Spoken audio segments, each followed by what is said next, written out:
I believe we are live.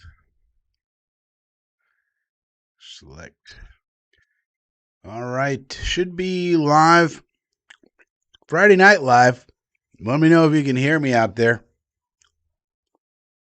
Let me know if there's anybody around. Maybe nobody around on a Friday.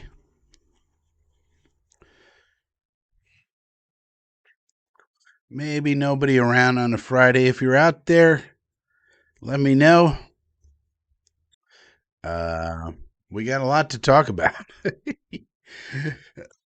There's a lot to talk about. No data here. So maybe we just need to let people get into this chat. We'll have to see about that. But there's a lot going on with the NFL. Some of it good, some of it not so good. The New York Jets just put out something about our new DC, Brian Duker. During our time in Detroit, it says Brian consistently demonstrated a high football acumen and aggressive approach to defense. I'm confident that his energy and knowledge will help elevate our players. Well, let's hope so. Let's hope so. But that's all there is for the Jets right now.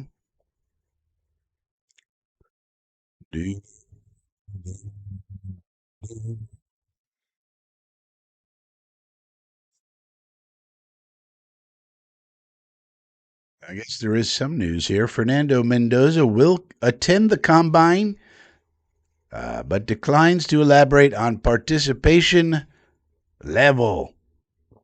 So maybe not going to throw. He knows he's the top guy. No need to risk anything.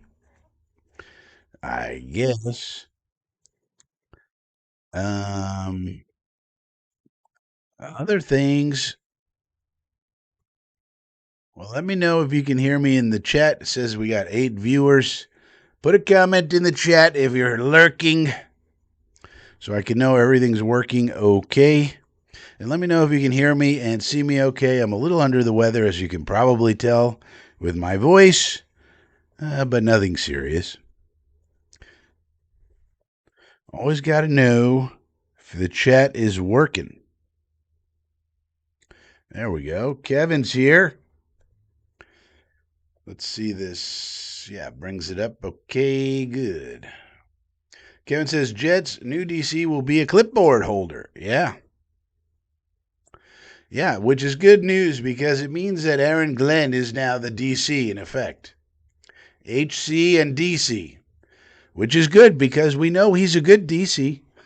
We hope he can develop into a good HC, but we know he's at least a good DC. Maybe not great, maybe not the best, but at least he can do that. Now we're still waiting to find out on the OC.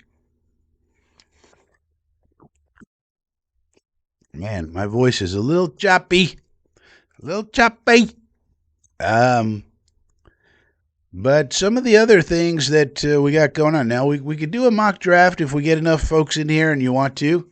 It's a Friday evening, so it's sort of like whatever goes, but you can always do a mock draft. So we'll see if enough people show up. Who knows? We may not get that many. I don't know. But, hey, we'll see what happens. Kevin says, I do like Glenn as DC, but it's kind of scary. He couldn't get anyone. Well, he could get someone. He changed his mind. We could have had Wink, and we might have could have had some of these other guys, but like Jimmy Leonard, for example. The reason Leonard wasn't a serious candidate, according to the reporting, and we do have some stuff on the reporting to talk about if you want to. According to the reporting, Leonard wasn't as interested in this job because apparently Glenn told that was the time when Glenn told him, "Hey, I might call plays." So Leonard was like, "Well, I got a lot of options.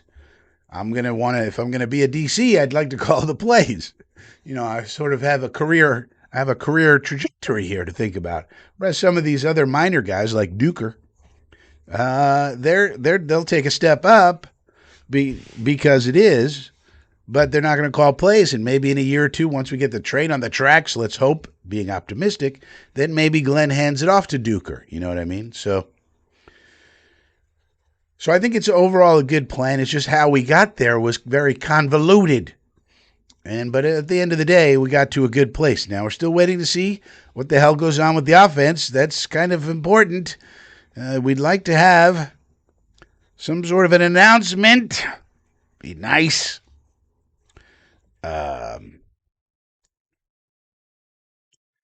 Murph is here. Good old Murph. He's a member of the inner circle. You might want to be a member of the inner circle. You can ask old Murph, Murph the Smurf. You ask him and he'll tell you. Yeah, it's worth the money. Hell yeah. Yeah. Get extra stuff. Todd is here taking care of the animals on the farm.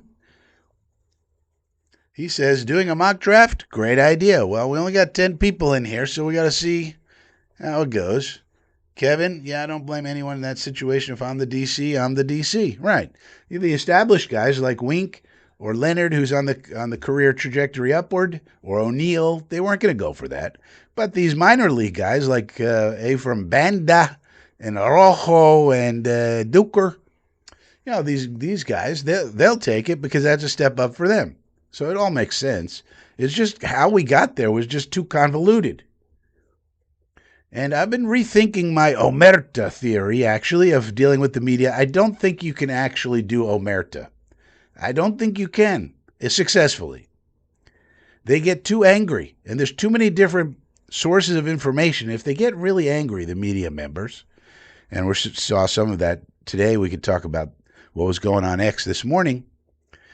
But if you do omerta, then they get their information from the agent or the player or some other place, and then they put it out anyway. And they do so angrily and in the worst possible context, which is one of their tricks, to make you look bad.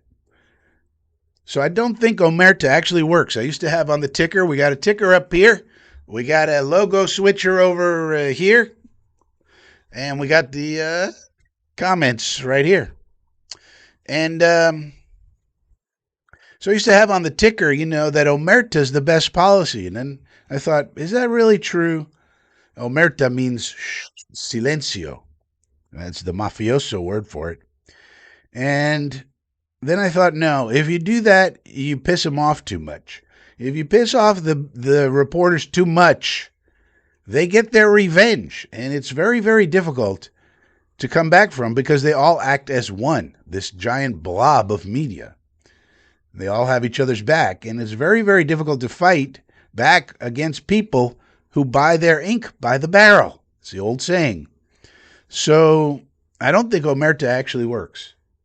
So I think in the beginning they were trying the omerta strategy. They realized it didn't work. Then eventually Country Club blackmailed them into talking because he started putting stuff out that was very, very negative, influencing people's opinions, which can influence ticket sales, which influences the business, you see.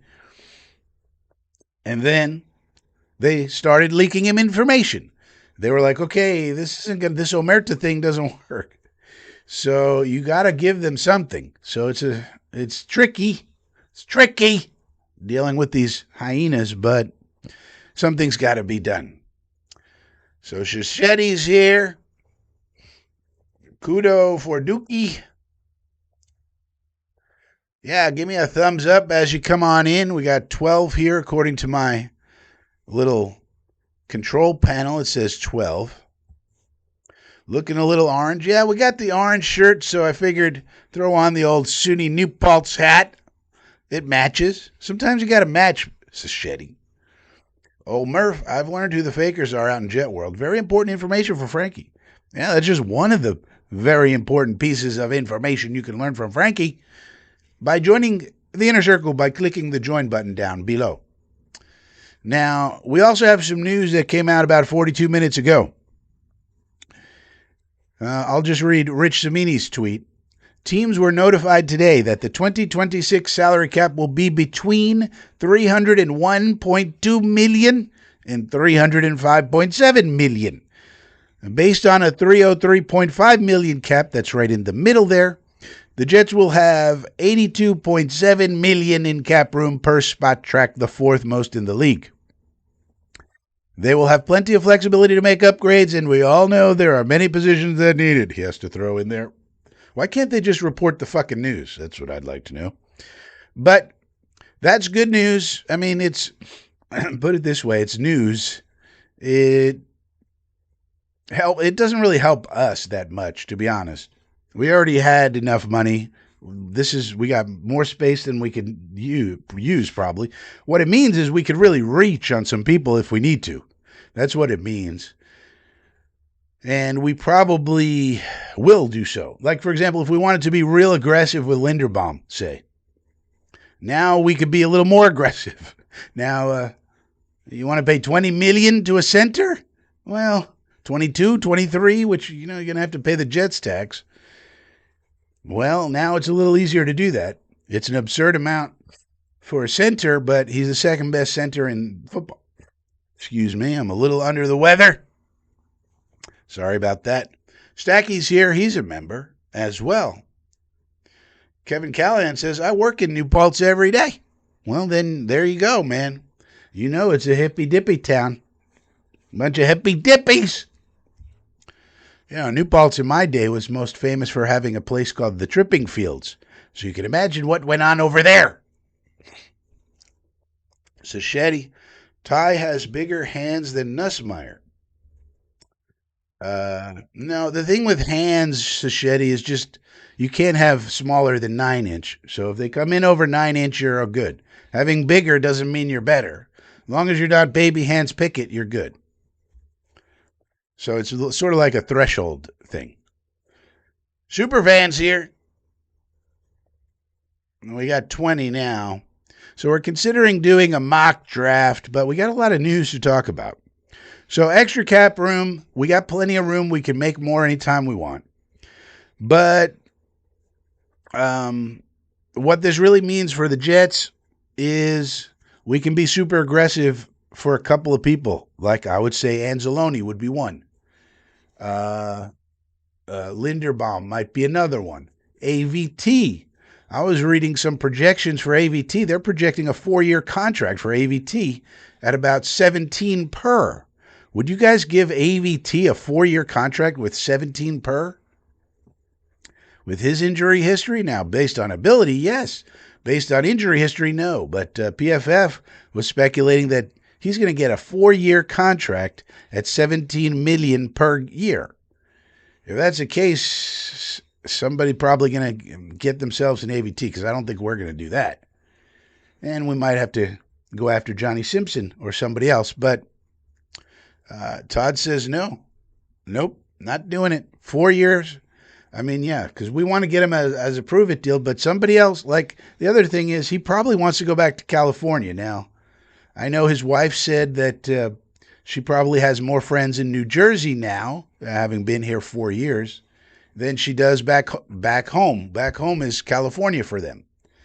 So, and they just had a baby about a year ago, so they have a little baby.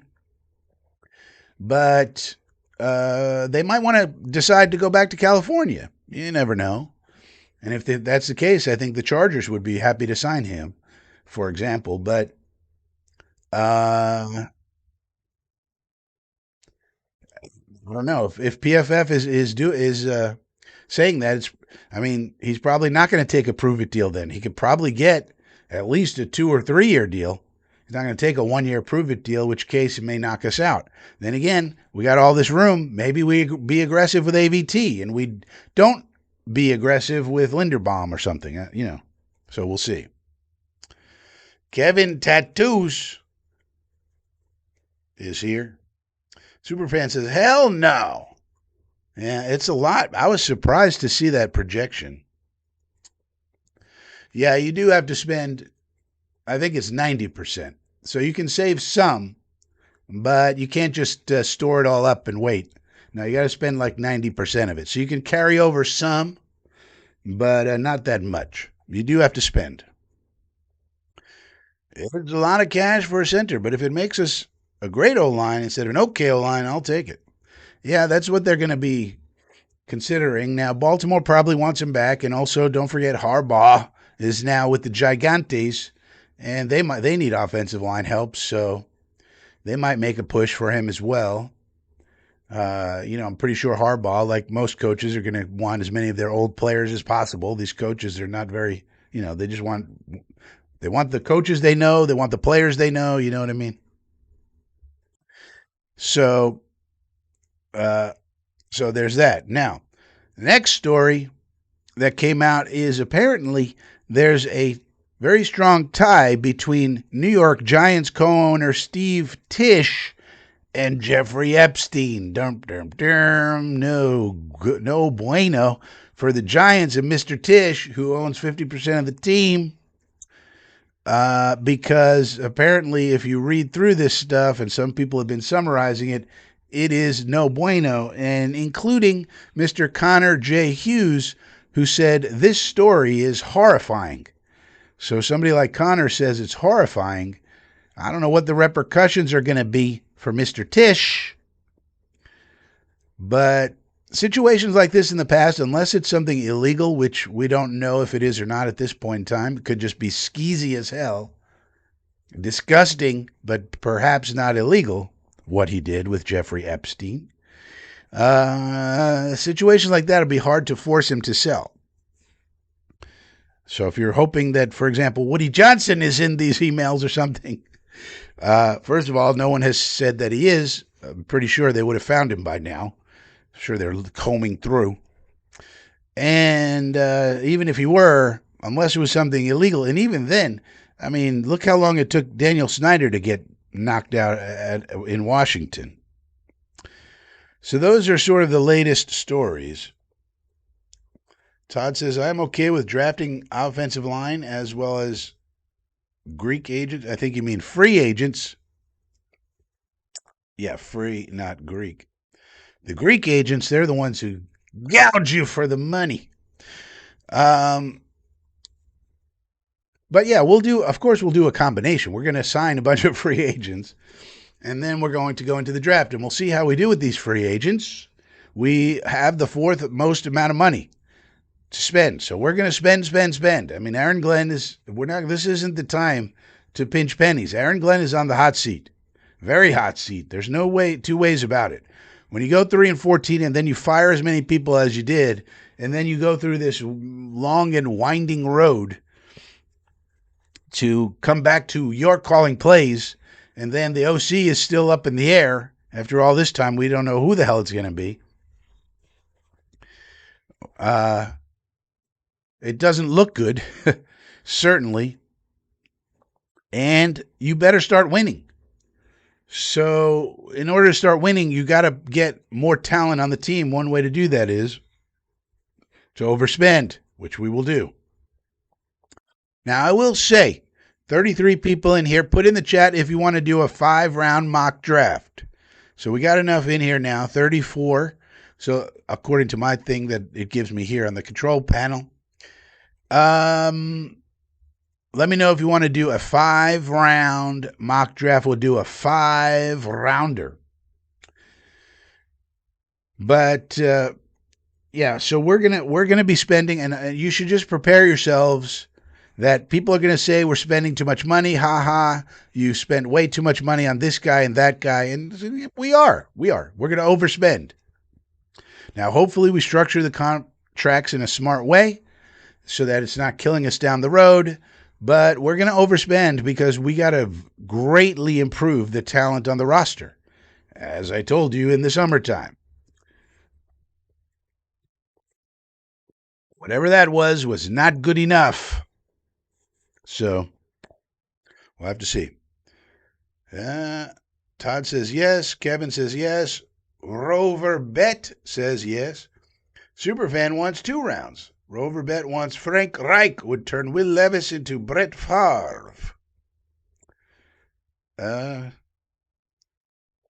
an interesting thought. Will Levis, I will be doing, by the way, a video on all of our quarterback options. It's not good. But one of the quarterback options actually is Will Levis. We could try to trade for him. As we all know, Robert Saleh has no idea what to do with quarterbacks, so he might trade him. And that might be a backup option, something like that. but he is under contract to the Titans. All right. So it looks like people want to do a mock. Murph says, I would love to see AG succeed in the big, to succeed to shut the big media ass up. Yeah, well. Now, before we do the mock, we have to decide something. Does we have a quarterback or does we not? That's the main thing we have to decide. Now, and again, I apologize. I'm a little under the weather. But we're going to power through. Front load the contract. Yeah, that's one thing we could do with the cap being, if we have a big cap space and with Woody being generous this year with cash.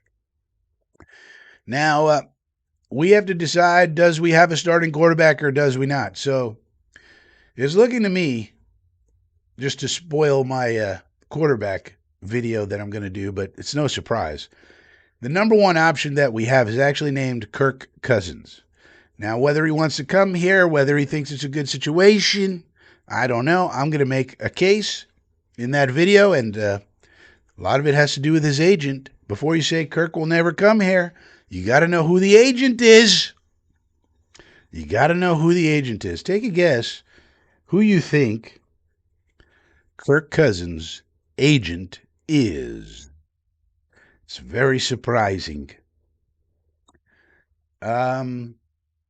Now, is that an exciting situation? No. But could it get us on the right track, especially if Reich is here? Could it get us, 8 or 9 wins, maybe? Can we dream? Can we dream? So if we have Cousins in place and let's say a backup Sam Howell, Will Levis, we trade for Will, whatever. We got 2 guys in place. So we're not needing a QB in that case.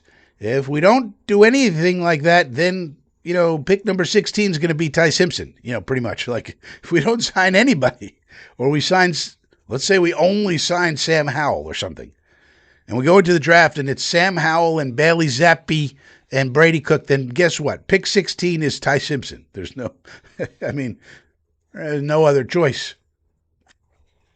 But if we sign Cousins and Howell or Cousins and whoever, veteran backup Gardner Minshew, doesn't matter. And we got those 2, and that's the plan, and we're going to bridge it. And then pick 16 is not going to be Ty Simpson. No, because we don't. Well, we don't now because free agency hasn't started, Murph. Free agency gets started in March. We'll know by the draft what happens, but early March is the important time. That's the important time. Todd doesn't want Kirk. Well, you may not want him, but he's the best option that we have in the current crop of dudes. You want to go for Malik Willis? The man has started 6 games his whole life, and he only started 1 game last year. Even though he put up nice stats, he played in 4 games, started 1, put up some nice stats for Green Bay, and played well. I watched him play. Played well. No doubt, but it's too small a sample size, especially when you consider Glenn and Muji. They got to get this year to, in my mind, we got to get to 8 or 9 wins, which is a big, big ask. But that's the hole they dug. They got to get it to 9. Like if they get, let's say we won 9 games last year. I think everybody, the owner, the fans, the players, everybody, the journalists, those fuckers, everybody would be happy with Glenn and the regime. They went from 3 to 9 wins, and 9 wins, you're kind of competing for a playoff spot usually. Maybe we even get in there. Maybe we just miss. I think everybody would say, okay, they did, okay, get off his ass. And because if he doesn't, he's going to be gone. So you need someone, so you can say, well, they should really go for Malik Willis because he has the potential to be really good, which he does. But the problem is he also has the potential to be really bad. And then it's another 2-win season. Whereas we get Kirk Cousins, he's a steady Eddie. He's probably not going to be great, but he's probably not going to be horrible either. You might be able to squeeze out 8 or 9 wins with a Cousins if you build the team properly. Whereas Malik Willis, it's just it's a dice throw, man. Do you really think Aaron Glenn and Muji want to take another dice throw after they failed with Justin Fields, with the situation they're in? 3 wins. The media is killing them, mostly Glenn. I mean, these guys are out for blood. And then the media affects the fans, and now the fan base is very toxic and negative. Never seen it so negative. And then that affects the business side, et cetera, et cetera. So that being the case, I think Glenn and Muji are going to be in a mood to find a steady Eddie. Just get the train on the fucking tracks. I think that's what Glenn ultimately came to in his mind when he decided to call plays. Like, okay, this CEO idea is a great idea, but I got to call the plays because I can do in his mind, he thinks I can do a great job, and we got to get this damn thing straightened out. We can't chance it on somebody else and me. I need to take control of it. I got to put my hands on the wheel of this thing. And so that's what it seems like. That's kind of why I think the winding road happened. He kind of realized how much trouble he's really in. Perhaps Woody made it clear to him how much trouble he's in. Love you, AG. You're my guy, but this season was no bueno, and it didn't go. It was horrible. We all saw it. So that's why I think Cousins is the number one choice for these guys for this situation. And why would he come here? He's got an opportunity here. Think about it from Kirk Cousins' point of view. If he got the Jets to 10 wins, Cousins has a really good record lifetime, pretty good. But if he just got the Jets to 10 wins and make the playoffs, what? Excuse me? What? The playoffs? Can you imagine Kirk Cousins and the Jets play well enough to get to 10 wins, playoffs, and we'd be building statues to this man. Multiple, all over the city. So that's how you would sell it to the agent. And by the way, you have to know who the agent is before you say he won't come here. Which, in the end, he might not, but but I think we'd have a shot if that's the way we want it to go. And I think that's how you would sell it. Listen, Kirk, we got pieces here. It's not bad on offense. Look at the tape. It was the quarterback. He's going to get rid of the ball, Kirk Cousins. What was the problem with Justin Fields and Brady Cook and Tyrod to that same thing? They wouldn't throw the fucking ball. They were just holding it. That's not going to be a problem with Cousins. He gets rid of the damn thing. So you look at the talent we do have on the offensive side, especially if we retain Brees and we plug up the guard position there with AVT or Simpson or something. It's a decent unit. And you put a decent quarterback on it. Okay, and then he'd say, what about the defense? Well, we got a lot of work to do there, but we're going to stock up the defense. And that's the thing. You sign a Cousins. Now we're not drafting quarterback. All the draft picks are going defense, except maybe another wide receiver. So, I mean, it's not a great choice. Of course, there are no great choices. The great quarterbacks are on their teams. You can't get them. If they were a great choice, you wouldn't be able to get them. I think well, it might be, Todd. You don't get quality, no problem people like this for quarterback. Yeah, he might be on the decline. Sure, there's risk in everything, buddy. But out of the options we have, there's very few that make any sense at all. So Eddie Hunt is here. Sacheti wants to draft one. Well, Mike Donovan is here. Do you think the Jets could trade down? Yeah, sure, if somebody wants to trade up. So we really have to decide.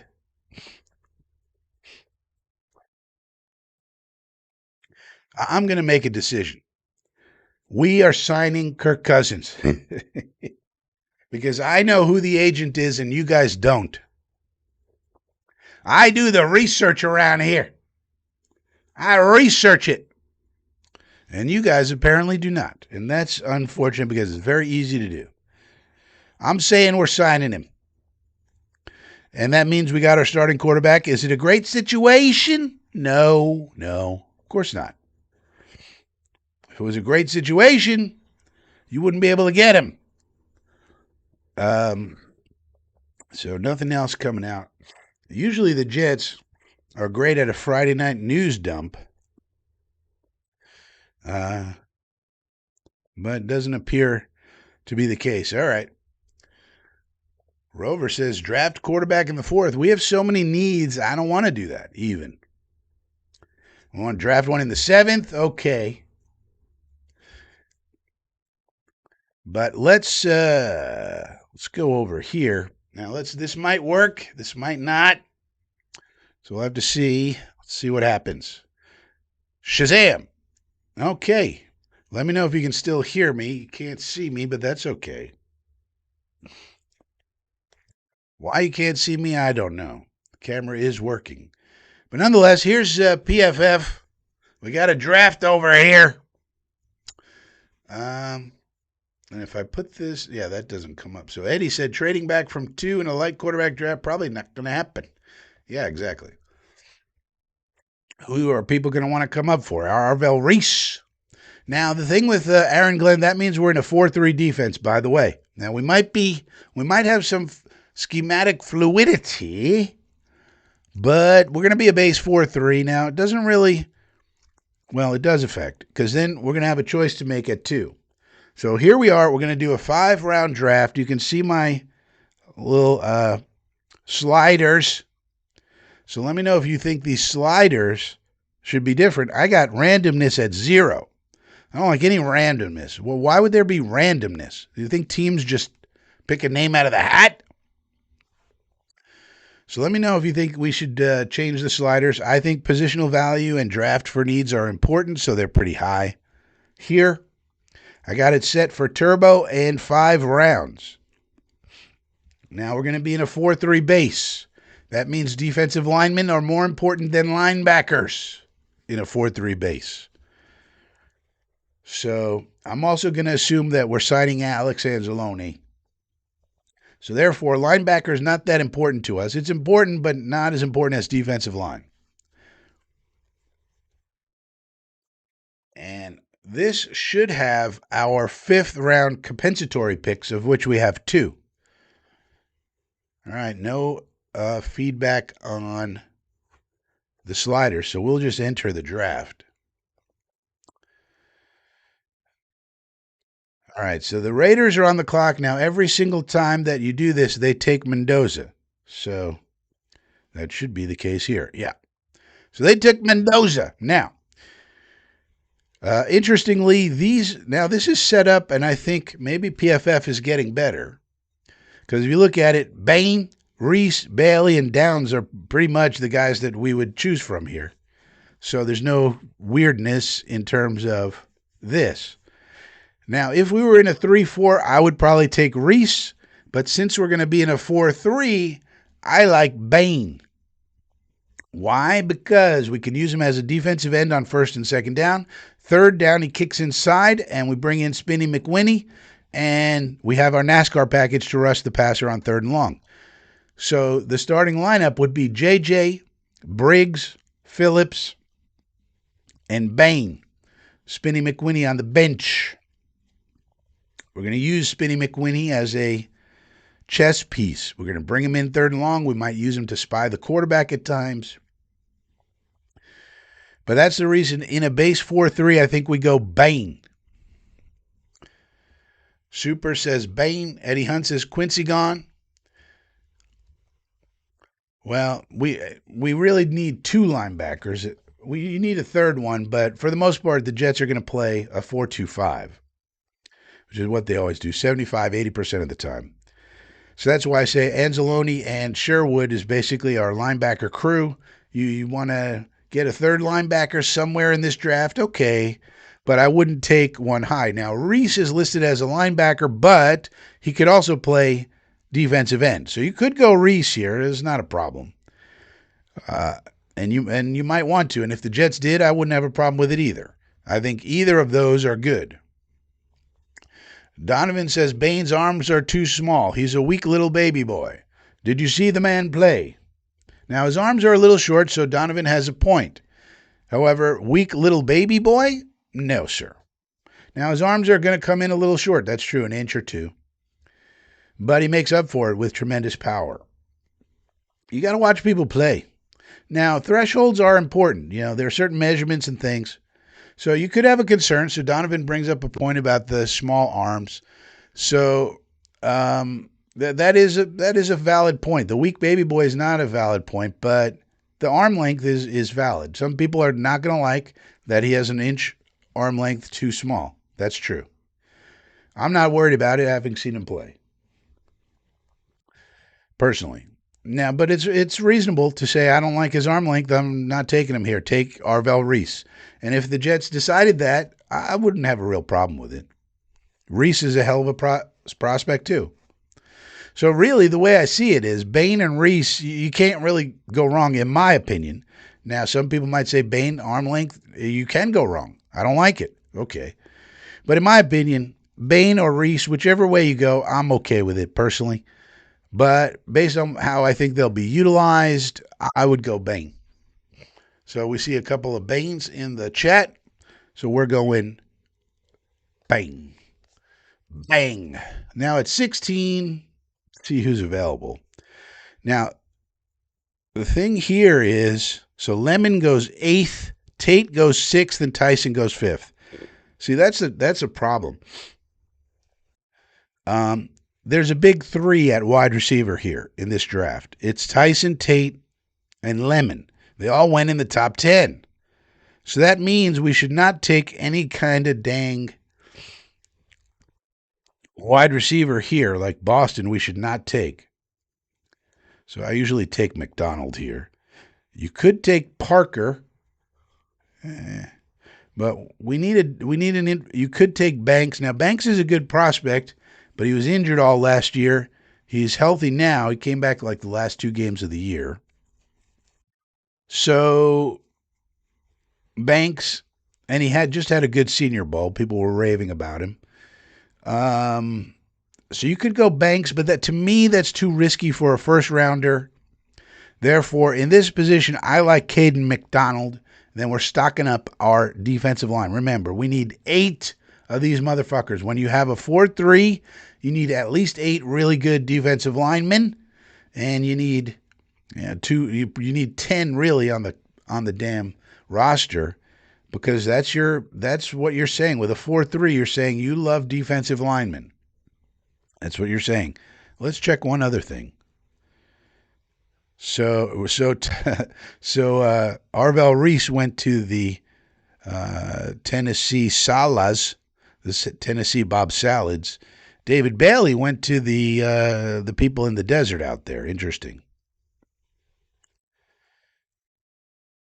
Love to Kansas City makes a lot of sense.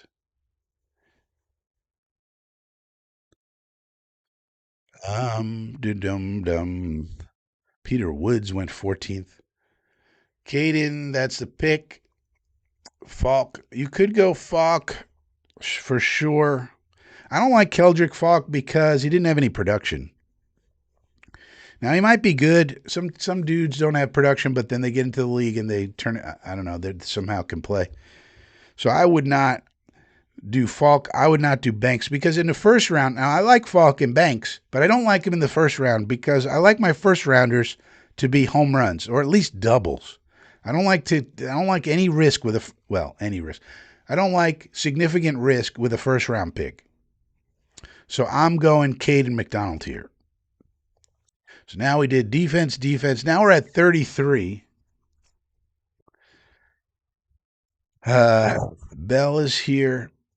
So the question is, do we want a wide receiver here or do we want to keep going defense? Zion Young is here. That's tempting. He's a monster. Lee Hunter's here, but we just took a defensive interior. Or do we want to try to get our safety? Is Bell good enough to take here? Chris Bell. Louisville, 81.8. 3 drops. I might have to do more research on Bell. Most drafted by the Jets. Well, there you go. Now here's a guy. 6'2", 220. So that's good size. What do you guys think? Bell or... So now some people are saying corner.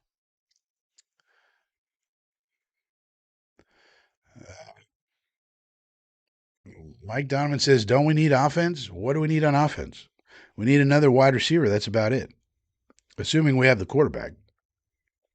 So we got a 6'2", 220 Chris Bell here. The defense, our defense was one of the worst in the league. We could go for the Sackmeister Mesidor. We could go for the safety EMW. Some people really love him. Corner, I'm okay with our corner trio of Stevens, Brownlee, and Thomas, Azaria Thomas, as our starters. Now, we do need some backups. Stiggers is a backup, but we need some backups. But I wouldn't go cornerback here. I would say our real choices are Chris Bell, Dylan Thieneman, if we want this safety, which might be the way to go. And we could also go Jeremy Bernard for wide receiver. Bernard is interesting because he can do everything. You could use him as a running back. You could use him as a wide receiver. He could even throw the ball because he used to be a quarterback. So that guy is interesting. Zion Young, if you wanted to really... Boy, Zion Young is tempting. He is so good. I don't know why he's so low on here.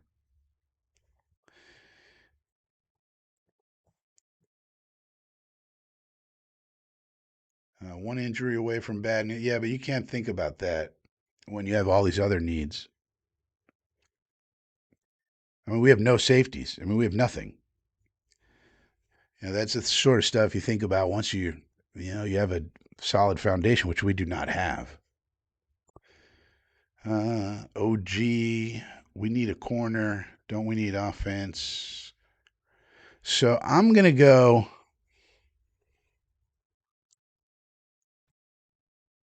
We really can't go Zion Young. We can't. I'm tempted. So do we like EMW or Thieneman better? This dude got a 91.9 grade. I mean, it's hard to do better than that. But this guy played for Toledo, which is obviously a much lower level of competition.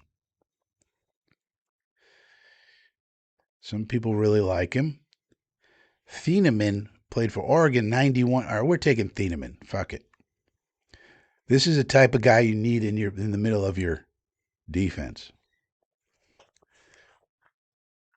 Now at 44, this is where we got to get, and all the wide receivers are gone. I mean, we could take Omar Cooper. Jeremy Bernard gone. Chris Bell gone. Shoot.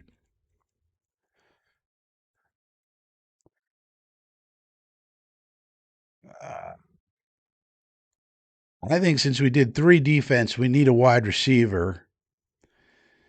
The best one's Omar Cooper. Now he's good. Speedy. Catches the ball. Only 3 drops.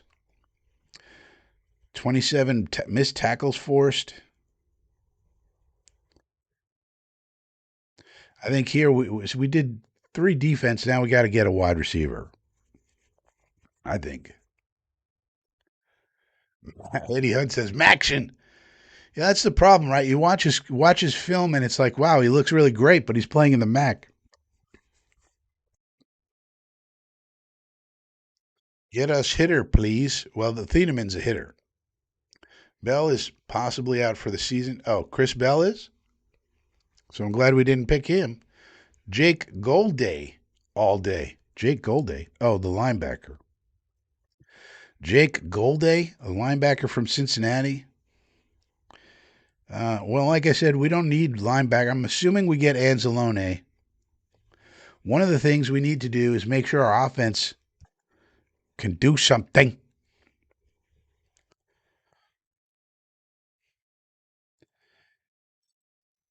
And if we don't grab a wide receiver here, could be a, well, here's a Surratt.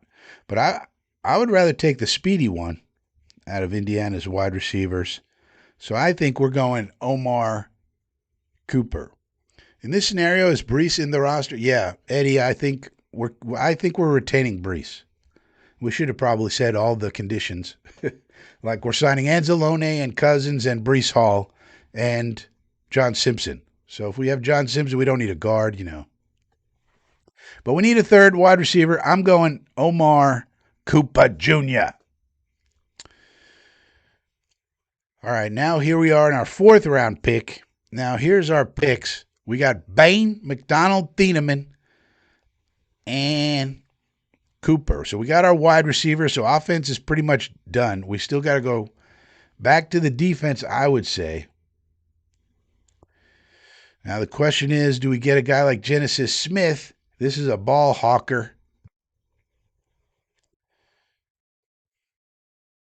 I believe. Only one int. But did we sign a safety? Who knows? Xavier Scott, Malik Muhammad. Oh, Bud Clark. This is a dude. 4 picks. This is a ball hawk right here, Bud Clark. So you get the hard hitter with Thieneman, then you get the ball hawk with Bud Clark. Eddie Hunt wants corner. Watch the tape on Gold Day later. I'm not going to watch the tape on a linebacker. In this scenario, we got Brees.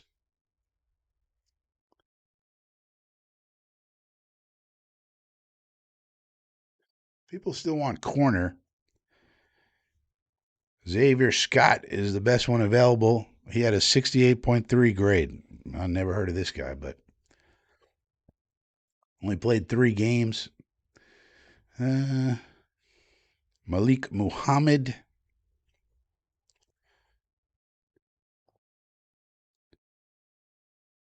I'm going to go for the ball hawking safety. Now we got 2 picks in the 5th round. Oh, yeah. Here's where we could get our blocking tight end, Gillenborg. I didn't have a good grade this year, but look at this run block grade. Well, no, I guess he's not. I mean, this is a big dude. Why can't he block? I guess we're not going Gillenborg. Oh. Now, here's where we could go cornerback. How about Jaden Kennedy, Oregon? He played well this year.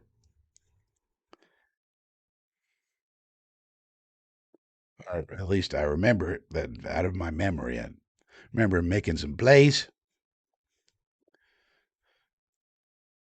Eddie Hunt. I just think in this league you can't have too many edge and cornerback. Yeah, that's true, but you got to fill your needs also. When you have so many needs, you got to take care of them first.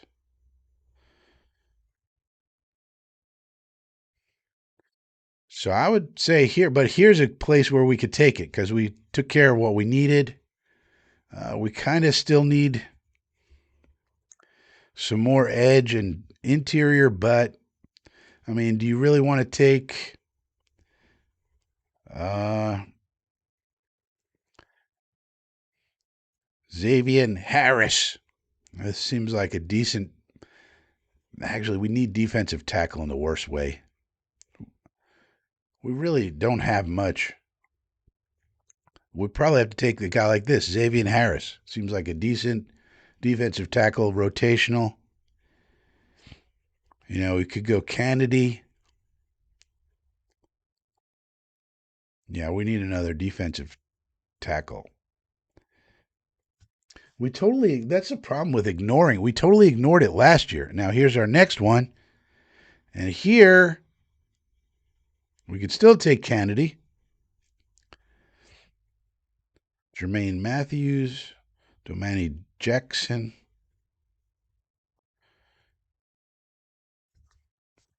Owen Heineke, this is an interesting guy. He's trying to get another extra year of eligibility.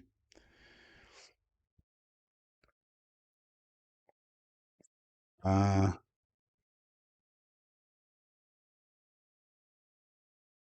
so here I think is where we go our cornerback.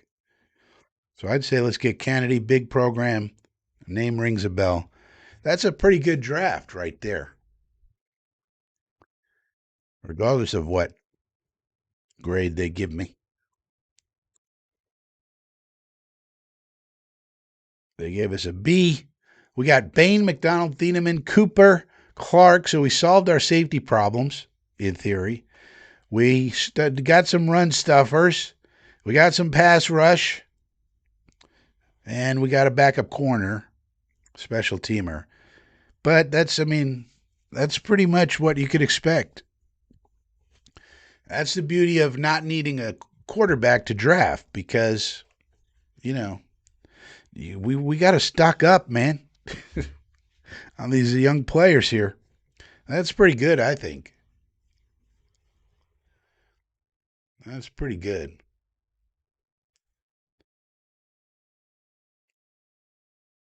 Let me know what you think about this draft in the chat.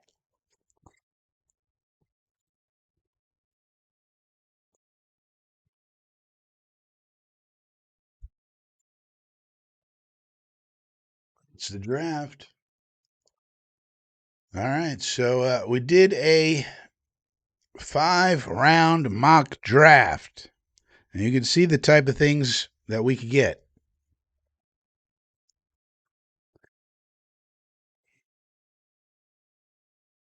So let's just check for.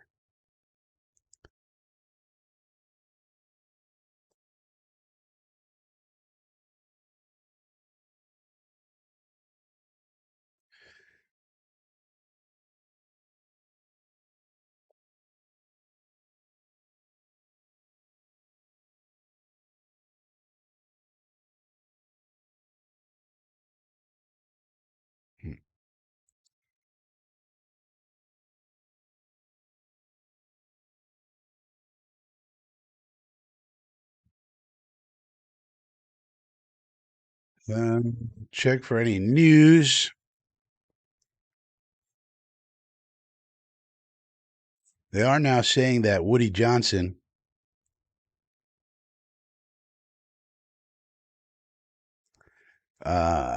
went to a dinner organized by Epstein. So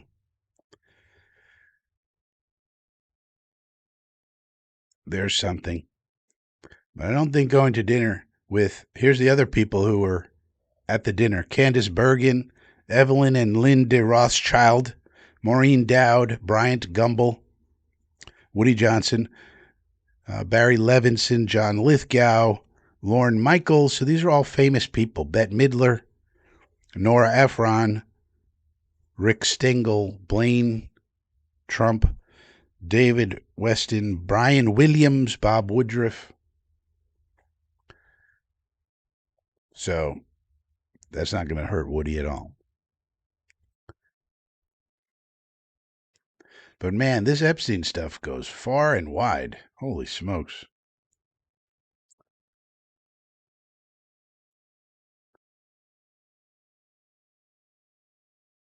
And he says, need to stock up. You nailed it. Going to rely on Glenn's track record of college scouting to fill out this defense. Well, Glenn doesn't have a track record of college scouting. He scouted. He was a scout a long time ago. Doesn't mean he's a good scout. What you should rely on is Darren Muji and his staff. Darren Muji and his staff have done a good job ever since the end of the summer when he got his staff together. Let's hope they do a good job scouting. But even if they don't, look at what I just did. How much scouting did I do? You could just go off a consensus big board and kind of really nail it. Especially if you don't have to reach for a quarterback. That's what really saves you. Tisch has some ish. Yeah. Now, Steve Tisch, he did some disgusting stuff, apparently, as did Bill Gates, apparently. As far as we know, Woody went to a dinner with a bunch of famous people. So that's just what famous people do. They go to fancy dinners.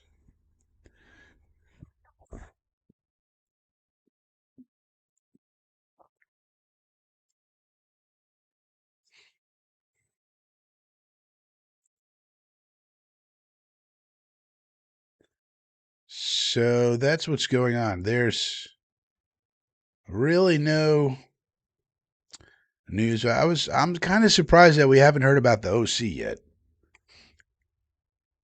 So we'll have to see about that, but um, no breaking news as of now.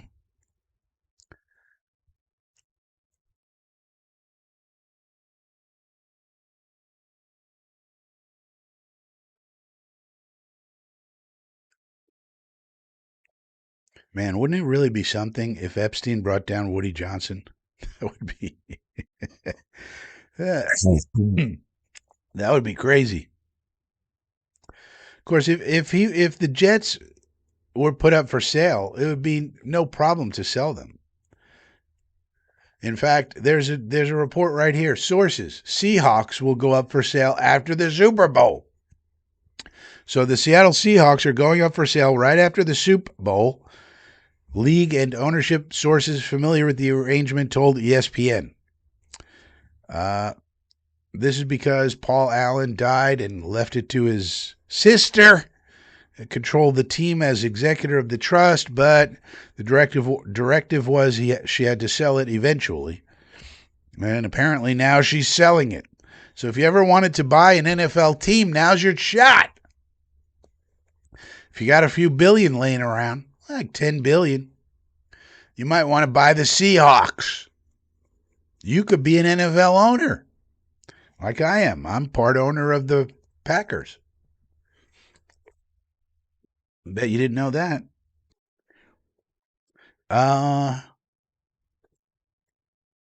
So it'll be interesting to see what it gets valued at. Oh, it says here Sportico values the Seahawks at $6.59 billion, the 14th most valuable team in the league. So if you got $7 billion laying around, hey, Seattle Seahawks are yours, man. Like, just go for it.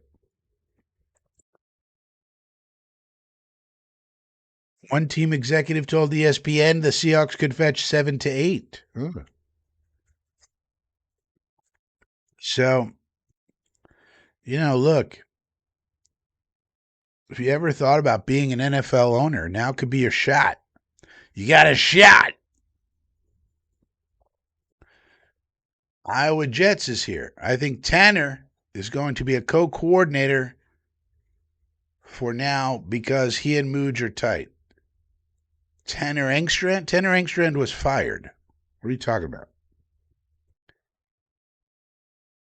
What is you talking about? Tanner Engstrand, as far as we know, was fired. I mean, maybe he wasn't, but that's the reporting anyway.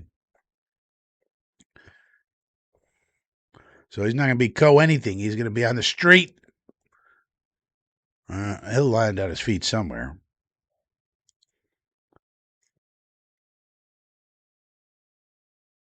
Also, Kwesi Adofo-Mensah been fired. In case we didn't mention that when we came on the air. So the Vikings have fired their general manager. And they're not going to hire somebody new until after the draft. So there's that. Patrick Graham is the new defensive coordinator of the Steelers. So there's that.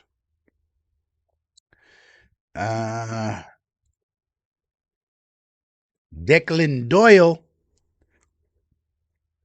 29 years old, going to be the offensive coordinator of the Ravens. So the Ravens are going to have a very young staff. Are they going to be any good? We don't know. Clint Kubiak is going to get the Raiders or Cardinals job, it seems, from reports.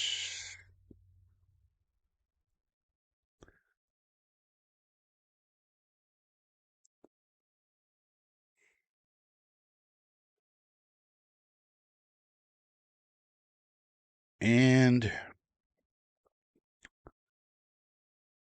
that's about it. Now, if you're following me on X, you would know that there was a bit of a dust up this morning with Zach Rosenblatt and what he was reporting He basically made up a fable, what's known as a fable. He's a fabulist in the news reporting business. Apparently, what happened, the Jets made a phone call. Somebody on the Jets, not Aaron Glenn, somebody at the Jets called up John Gruden. That's the true part of the story. The fable part of the story is they did not offer him a job. He did not tell them that he was not interested in the job of the OC. None of that. So it was apparently just an exploratory phone call by someone, you know. But it was reported by Rosenblatt that they offered him the job and he said he's not interested. That was the reporting. So I went after him pretty hard. Now he's back. Now he's trying to defend himself. Not to me, but I think a lot of people went after him because a lot of people picked that story up and said, "Ha ha, LOL Jets. Gruden would rather work for Barstool than the Jets." And meanwhile, all we were probably doing was our due diligence, so basically the Jets were doing something good. And because of the way that Zach the Hack Rosenblatt reported it, made the Jets look like laughingstocks again, which is what he likes to do. And to me, that's not fair. That's not good journalism. That's a breach of ethics. And I think Zach Rosenblatt needs to go, personally. I don't think he meets the standards of journalistic integrity and ethics that are required to be a reporter paid by the New York Times. I don't think so. And that's what I said. But other people might feel differently. But I think, the fact that you have a journalist, a reporter, who's going out of his way to put things in the least favorable light for the Jets, Jet fans should take offense to that, I think. But then again, that's what we do here at FSPN. If you like to support our version of journalism, for example, we broke a story the other day. Members know what it is. Has to do with our analytics team. We had an FSPN exclusive. Well, if you like FSPN exclusives and you like us calling out the media when they act poorly in an attempt to make them act like journalists, well, click the join button down below. And the least you could do is click the subscribe button, and that doesn't cost you nothing. But if you want to go a little extra and you want to support FSPN, $2 a month, $5 a month, $10 a month, whatever you can afford, click the join button down below. It's my great honor and pleasure to call out hacks, people without integrity, losers, shitbirds like Zach the Hack Rosenblatt. And I think everybody should do that. Because he doesn't report the news. He tries to make the news. Eddie says, Kevin O'Connell, you mean? What does that have to do with anything? So now we're going to roommates in college. Well, Kevin O'Connell of the Vikings, he has more power now. So Kwesi got fired, but O'Connell got an extension. Kwesi got an extension too, but then he got fired. So it's pretty apparent that Kevin O'Connell has a lot of power there now. So maybe there was a power struggle there. So O'Connell's not going anywhere. And because the Vikings, it's very hard to find a guy like Kevin O'Connell. They're not going to let him go. What does that have to do with anything? So O'Connell has more power now. Now maybe Mooj can talk to him about trades or something, and they have they got a little simpatico. But that's not going to help much, and that doesn't mean he's going to give us players for nothing. They're going to make good trades still. So, Mooj has, and Mooj has Mooj is very well liked around the league. That's the reports. That's why I think even if Glenn's on the hot seat, I don't think Mooj is, especially if he has a really good draft this year. If he nails these first 4 picks and all 4 of those dudes are playing really good, Mooj, I don't think is in trouble. So, Murph said, yes, we do. And Frankie, I'm following on X finally. Yeah, good. Because X is where things happen in real time. And there's so many tools on X that you can control your information flow. It's very valuable. You should be muting a lot of people. If people are, there's a lot of bad accounts out there on X. You got to mute them. That way you don't ever see their bullshit that they post. And there's lots of other ways to filter the information. Eddie says, yeah, they let Sam go, right? They let Sam go. They let Daniel Jones go. Aaron Rodgers wanted to play for them. They said, get out of here, Aaron Rodgers. He had a playoff season. That's a lot of quarterbacks you turned down. And you said, JJ's the one. And JJ slightly better than Zach Wilson rookie year. So, man. All right, my voice is shot, people. We got to get out of here.